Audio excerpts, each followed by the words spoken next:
Hello বন্ধুরা, তোমরা যারা ডেল্টয়েডটাকে নেক্সট লেভেল ট্রেন করতে চাও তাহলে তারা একটু মানে এই ধরনের ওয়ার্কআউট তোমরা ট্রাই করে দেখতে পারো। তো এই ধরনের ওয়ার্কআউটগুলো ট্রাই করলে তোমরা দেখবে তোমাদের মাসলটা অনেকটা ইমপ্রুভ হবে। একই রকম ওয়ার্কআউট করতে করতে যারা মোটামুটি মনে করছে একই ওয়ার্কআউট করব, তাহলে এই সমস্ত নেক্সট লেভেলের ওয়ার্কআউটগুলো তোমরা ট্রাই করে দেখতে পারো।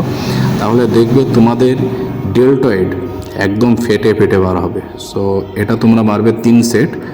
তো তারপর পরই তোমরা এখানে সিটেড ল্যাটারাল, এটা তোমরা তো সবাই জানো, কিন্তু এইভাবে করে ট্রাই করবে। যেটা আমি প্রথমে দেখো তোমাদের সামনে মানে 15টা রিপিটেশন মারছি, মারার পরে আমি ওয়েটটাকে চেঞ্জ করে নেব। সো তোমরা দেখতে থাকো এবং এইভাবে করে তোমরা ওয়ার্কআউটগুলোকে পারফর্ম করো। আমার মনে হয় 2-3টে সেটেই তোমাদের ডেল্টয়েড ফেটে যাবে।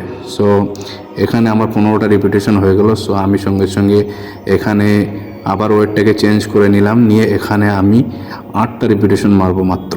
8টা রিপিটেশন মারার পরে তারপরে আমি চলে যাব ফ্রন্ট রাইসেস। তো ফ্রন্ট রাইসেসের জন্য তোমরা দেখতে পাবে সেম ওয়েট দিয়ে আমি মারবো এখানে 10টা রিপিটেশন। জাস্ট একই সাথেই মেরে নেবে, তাহলে দেখবে তোমাদের বডিটা অনেক সুন্দর। মানে অ্যাটলিস্ট ডেল্টয়েডটা অনেক ইম্পর্টেন্ট একটা পার্ট। সো তোমরা এইভাবে করে ওয়ার্কআউটগুলোকে পারফর্ম করতে পারো। সো থ্যাংক ইউ, দেখা হচ্ছে পরবর্তী ভিডিওতে। সকলে সুস্থ থাকো, ভালো থাকো।